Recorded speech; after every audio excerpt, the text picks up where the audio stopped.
Hello, ladies and gentlemen, and welcome to the channel of Garri Юрий Табах and my channel.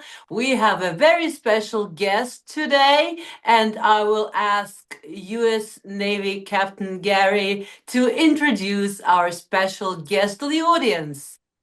Thank you, beautiful Maria. Thank you very much. I apologize. The lights in Kiev went out, so I'm going to be in the dark. But I'm sure the Honorable Ambassador William Taylor is going to bring some light into our confusion here.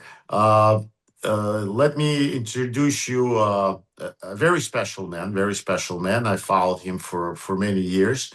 Ambassador Taylor, who knows a little bit about the subject. He's been an ambassador to Ukraine, and not once, but I believe he also was chargé d'affaires once. Probably spent more as any other ambassador, more time here in Ukraine. He's also served as an ambassador under President Bush, I believe, under President Obama, and under President Trump. And more importantly, he's a West Point graduate and a fellow soldier and a combat veteran. So I'm honored to have you, sir. Now, the first question is going to go to beautiful Maria, but I have to warn you as a warrior to a warrior, do not be fooled by her angel looks and heavenly voice. She's got horns that are sticking out, and sometimes she can bite and bite hard. So Maria, go at it, attack. Thank you so much, Garri. I will do my best. I will try my best. I don't want really to attack a lot. I just want to get the real point. I keep asking, to be honest, our special guests, really one question, and this is all the time the same question, which bothers me a lot. In 2022, there was a Land-Lease Act, and that was voted into law by supermajority of the American Congress Parliament. And then it was signed by Biden on the 9th of May. So to do it with even more, I would say, theatrical performance. Excuse me by using these words, but the point is nothing, not a single unit went by that super act that could have bring even victory, I think, to Ukraine. And this was something that was so much needed. Why I keep asking, because the mass media, not only in the leftish, so to say, mass media in the United States, but also the whole mass media in Ukraine was struggling against it. First, they were all happy about it, and then since something went wrong, and I don't know where the decision was made not to give a single unit via Lend-Lease, everyone began to struggle against it and saying that we don't need it, it's too expensive, and different things which are a lie. Obviously, by now I think everyone more or less understands it. But still, I am very interested in your explanation. How can that possibly be true, that a country that needed so much exactly that help didn't receive it by the end? So, Maria, it is very important for Ukraine to get what it needs. It's very important to get the weapons. It's very important to get the finance. It's very important to get the ammunition. And there are a lot of different ways to do that. Lend-Lease is one of them. As you say, that was signed into law in the Biden administration. The Biden administration, I've had many conversations with the officials in that administration about Lend-Lease, and the response I got was that it's better for Ukraine to have weapons given to it rather than loaned under Lend-Lease. If you had the choice of borrowing the weapons or being given the weapons, these officials told me, the Ukrainians would be much better off to be given these weapons. And so they were under the Biden administration. The Biden administration asked for a lot of money from the Congress. And Congress said yes. to provide a lot of money to the administration to buy weapons to give to Ukraine, not to lend, not to lease, but to give. So it didn't have to pay it back. You will remember, Maria, I'm sure, having looked at the lend-lease, there were a lot of payments from the original lend-lease program in World War II, a lot of payments that extended decades after that war ended, after World War II ended. And the Brits, for example, were still paying. I think someone told me that they made their last payment to the United States under the Lend-Lease program in the 1980s. You know, so it went like 40 years they were paying for these things. And so the Biden administration, in answer to questions from me and others, probably from you as well, why don't you use Lend-Lease? The answer was, why would you want to take on all these payments when you can get the weapons for free? And that made perfect sense. That made. May I say No, hang on. I'm about not that? quite done. Hang on. Gary told me that I could answer your questions here. So now we're in a different administration, as you well know. And this administration doesn't want to give weapons to the Ukrainians. It doesn't want to lend weapons to the Ukrainians. It doesn't want to lease weapons to Ukrainians. This administration wants the Europeans or the Ukrainians to buy the weapons from American manufacturers, from U.S. defense firms. And then the Europeans, if they bought these weapons and ammunition from U.S. defense, would give those weapons to Ukraine. That's the current plan. That's a long answer to your question. I'll be glad to try to answer a further question. Go ahead, Maria.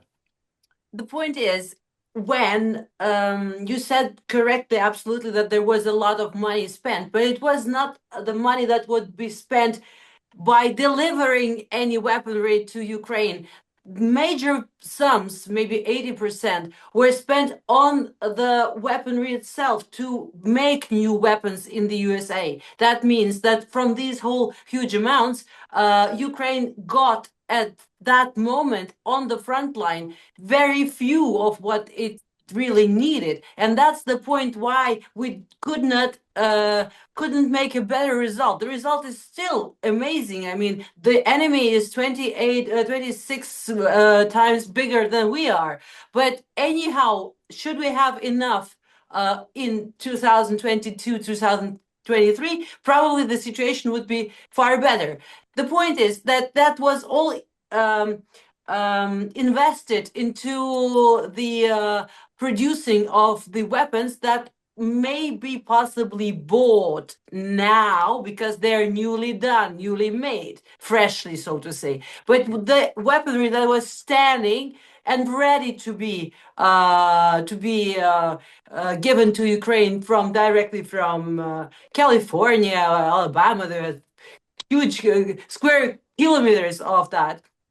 Maybe today that wouldn't solve the question because now drones are flying and the war is different very much. But at that point, at that moment, that would have saved the situation. It would give a lot of to Ukraine. That is why I'm still insisting about, do you still agree that their decision was correct? Rather, why didn't they use both of the programs?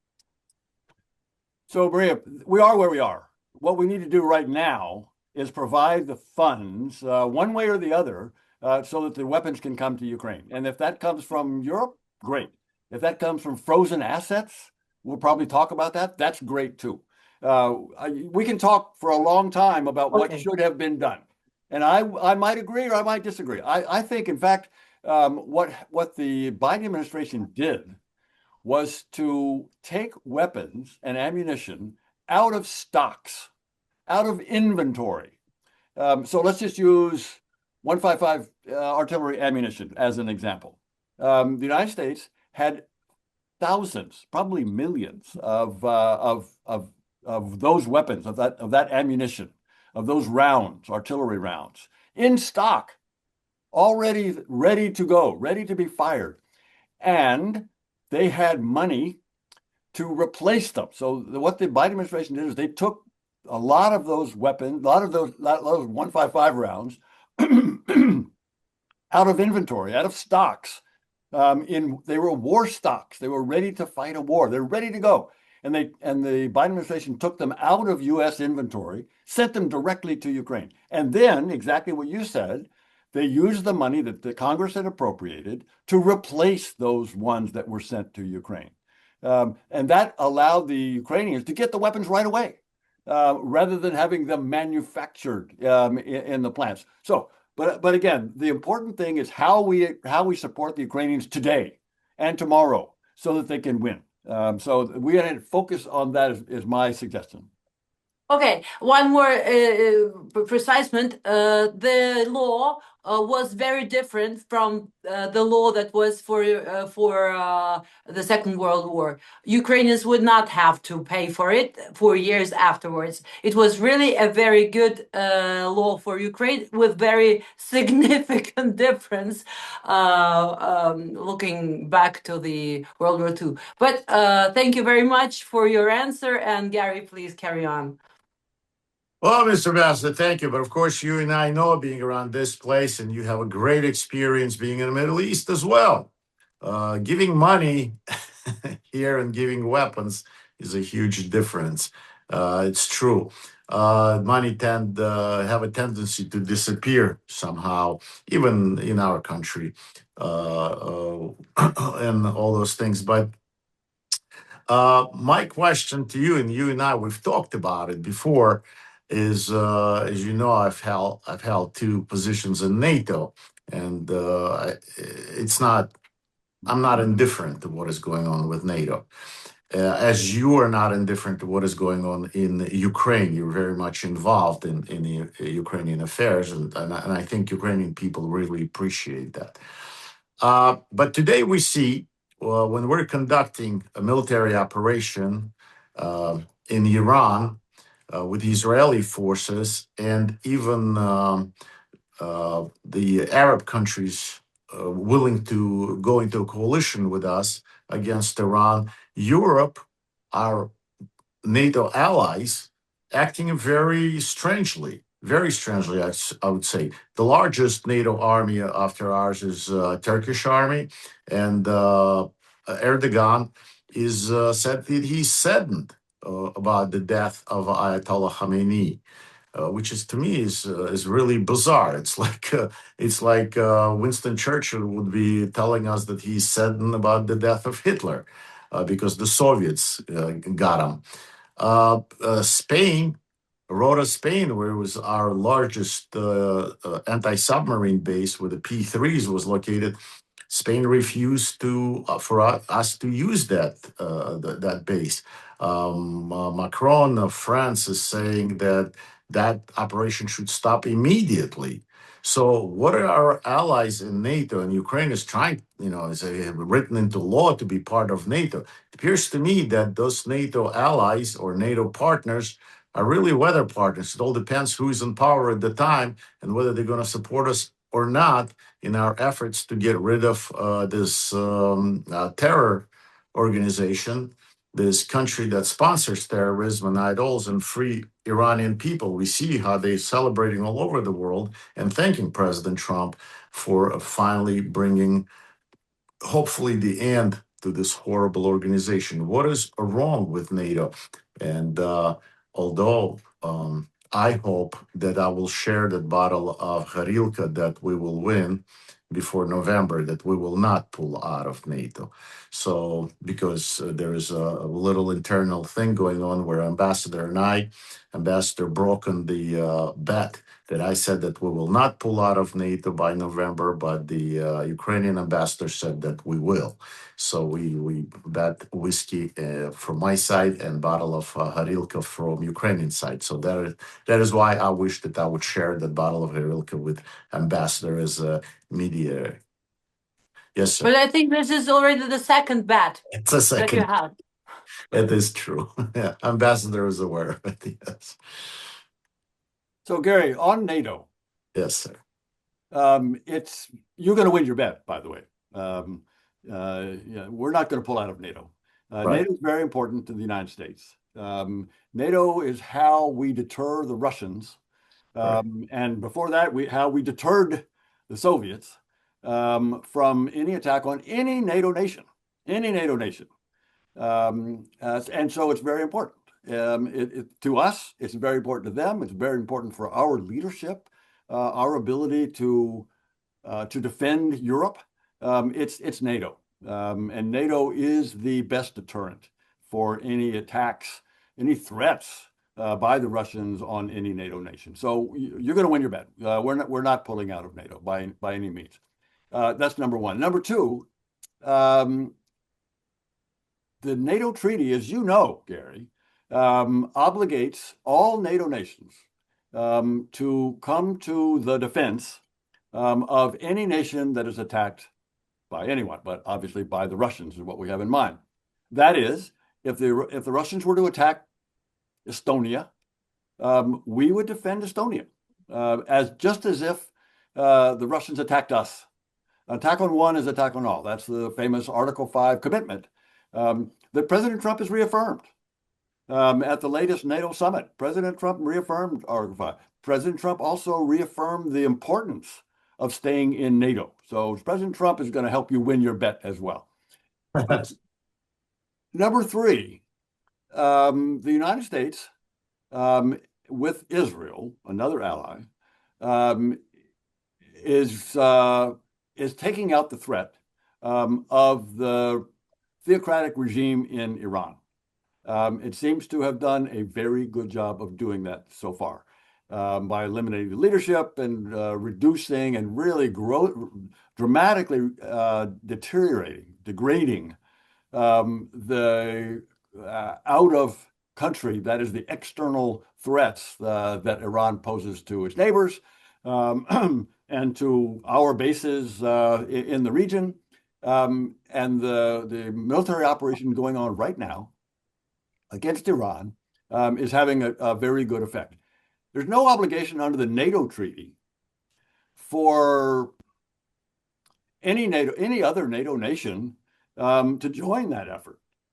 There's no attack on us. We're not attacked. So Article 5, attack on one is attack on all, doesn't, in my view, trigger, nor has the United States asked for the Article 5 of NATO to be triggered, to be engaged. Several of the NATO nations have allowed, like the Brits, a little belatedly, have allowed the Americans, have allowed us to use their bases for refueling, for staging attacks on Iran. Some have not. I mean, the Spanish have not. The Turks have, and the Turks. But again, since this is not an attack on a NATO, Iran did not attack us. So we initiated this war, as President Trump has described over the last couple of days. And so there's no obligation under the NATO treaty for NATO nations to come to our. We have asked for some support, use of weapons, use of bases, this kind of business, and to some degree they have responded, some degree not. But this is a war of choice that we're in the middle of right now, and the NATO nations are preparing to defend themselves against the Russians. And the NATO nations individually and collectively, European NATO nations, Canada as well, are supporting Ukraine, which is the right thing. That's the right focus. Europe faces a real threat from Russia. It's obviously a threat that the Russians pose to Ukraine. They've invaded. They've invaded since 2014, and they invaded big time since 2022. And it's been 4 years of this big war, and the Ukrainians have been defending not only themselves, but Europeans from this, and Americans for that matter. So the Ukrainians are defending, and the Europeans rightly are supporting Ukraine. The Americans have other responsibilities, like in Iran, like against China. And while we hope we will have some support when we need it, from the Europeans, they're under no obligation under Article 5 or anything else to join in the actual fight, unless they want to. They have joined in the past. They sometimes have, sometimes they haven't. Well, yes, absolutely. They're not obligated, sir. But it appears to me that we have this global force posture that is with an agreement with the Europeans. We have our bases there to protect them and to protect them from the Soviet Union, from Russia. But then, when it comes for us to use and for us to create safety for our troops and to create and help us, they don't allow us to use our bases on their ground. And in reality, Great Britain has been attacked because in Cyprus, it was this part of Cyprus that belongs to Great Britain that was attacked. But and this is when they kind of said, okay, well, you can use the bases.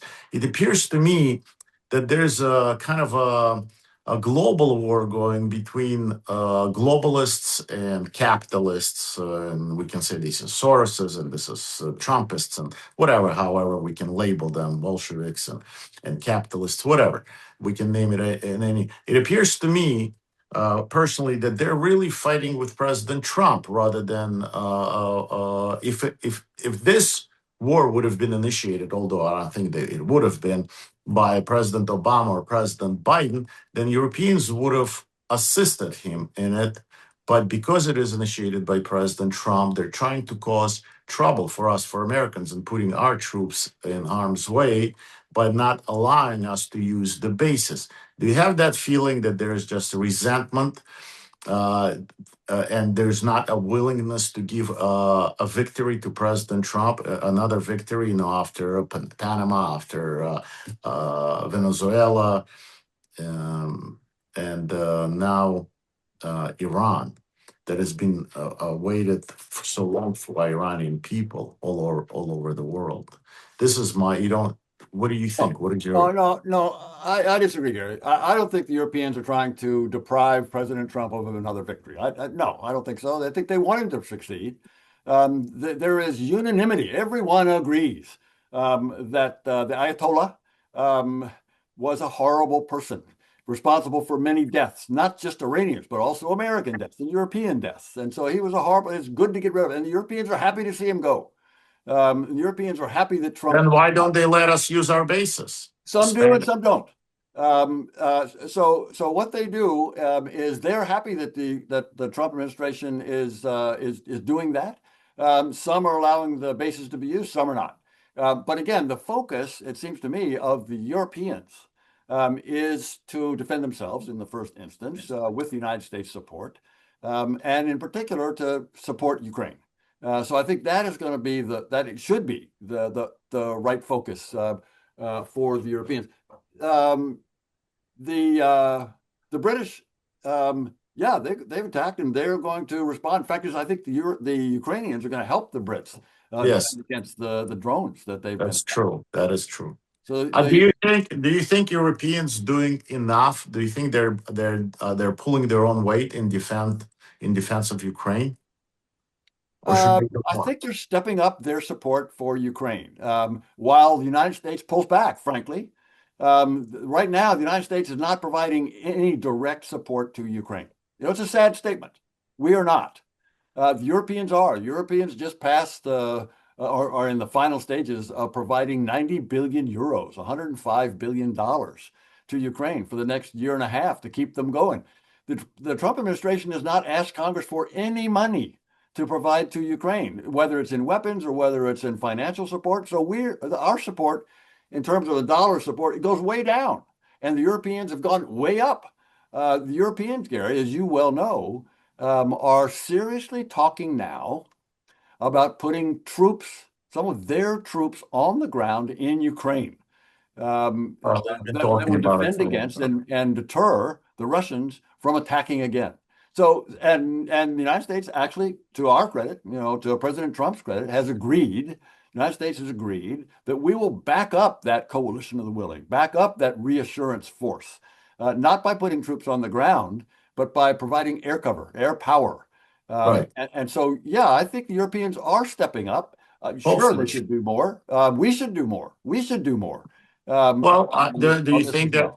Yes, sir. Do you think that it is because for 3 years we have been giving billions and billions of dollars and investing into Ukraine while Europeans were giving it as a loan, meaning that Ukrainians would have to pay them back.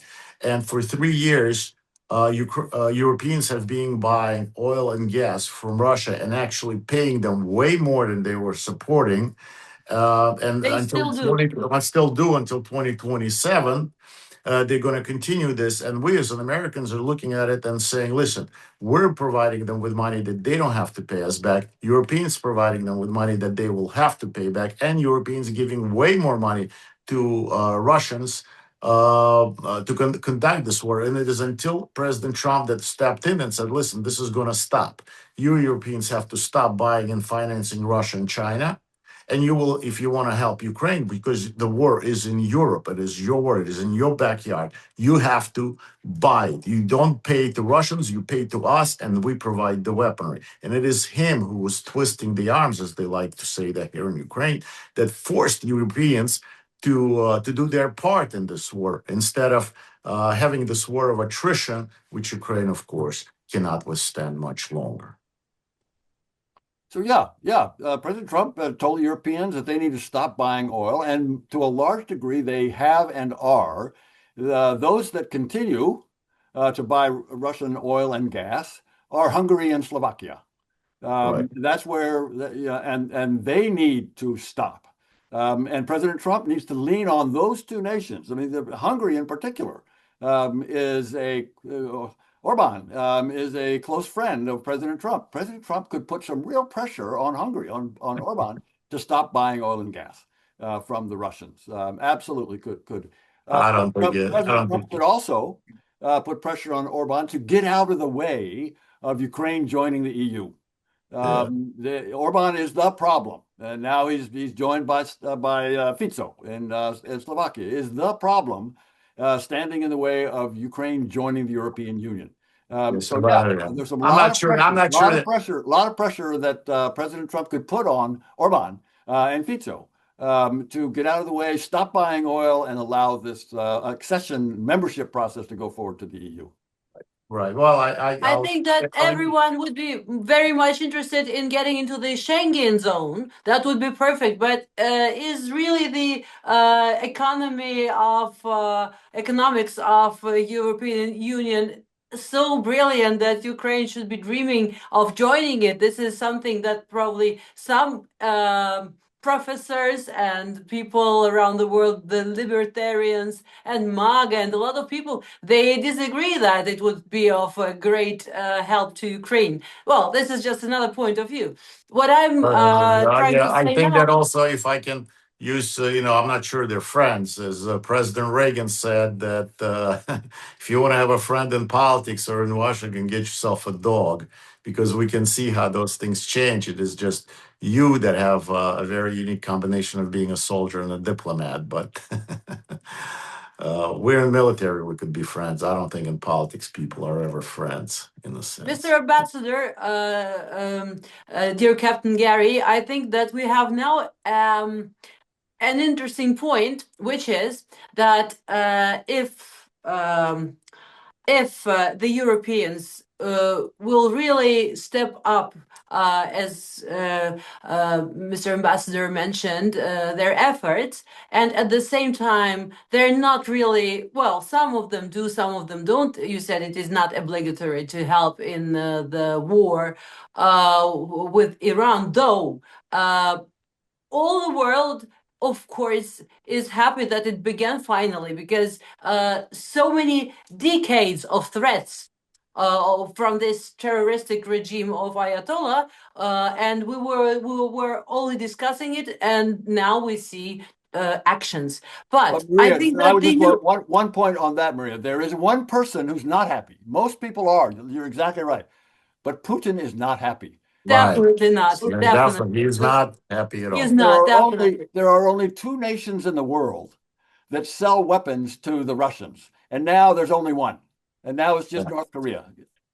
Mr. Ambassador, can it be that way that in the European countries is also sort of invasion by different refugees or whatever, from wherever they came, millions, Muslims, Islamic, well, whatever, fundamentalists, however you can call them, and that makes some countries stop from helping the United States in their just war with the terroristic regime of Iran. Can it be possible? I don't know what you mean, Maria. I mean that there is too many. There are millions of Muslim, whatever. How can I say it? The brigades who can come to the big European countries, to their city, to their capitals, and the authorities have to count with them, because there are too many now. There are millions of them. And so, for example, maybe some of these countries are stepping back. For example, Great Britain is not very much fond of supporting their NATO ally, United States, by providing help. Well, okay, now they gave the basis, but at the beginning they didn't want to give anything at all. Can it be in connection with those quantities, those millions of Muslims that are running through the Great Britain? No, I don't think so.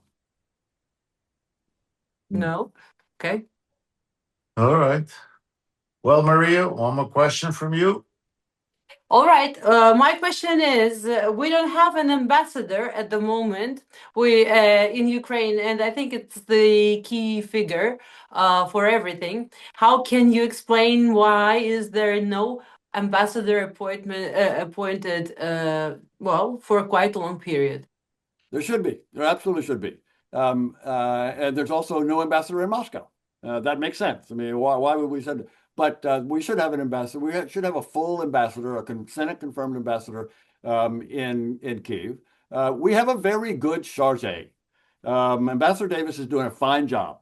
And Ambassador Davis is in touch every day with the government in Bankova and all Ukrainians. I mean, she's out and talking to people every day. I was, as Gary knows, I was just in Odessa and then in Kyiv for a couple of days. Talked to her, talked to a whole lot of Ukrainians, and she's doing a fine job. She's an ambassador, as you know. She's a confirmed ambassador to Cyprus, but she's also doing double duty in Kyiv. Now, I totally agree with you that we should have a full ambassador there in Kyiv, and probably we will. But there's no immediate sign yet that will change. But again, she's doing a fine job, and she's doing everything that she is an ambassador, of course, an ambassador to another country, but she is a full ambassador, and she's doing a fine job as the chargé, the acting ambassador there in Kyiv. Well, I have also a dream about a very great person who could become an ambassador. And now you have even lights on. That means that my dream will come true, maybe. And maybe one day my dream will really materialize. And U.S. Navy Captain Garri Yury Табах will be the ambassador for Ukraine. Thank you, Maria. Well, maybe Ambassador Taylor will come back since he has so much experience here. That would be and in any event, I really appreciate your time, Mr. Ambassador, and I look forward to sharing that Garilka with you. So you will win, Gary. You will win. We will win. Ukraine will win. We will win. Ukraine will win. Ukraine will win. And God bless the United States. We will win. We will lead the way. And I think the sheriff is back in town, and we're kicking butt. And I really appreciate. It was good seeing you in Odessa. I think you inspired a lot of Ukrainians that they're not alone. You and Mr. Kurt Walker showing up at those things. Ukrainians know that we Americans, we're still with Ukraine, regardless of politics, regardless of our views. So thank you, sir. Absolutely right, Gary. Very good to talk to you. Thanks, Maria. Good to talk to you both. Thank you so much. Bye-bye. Bye-bye. Bye-bye.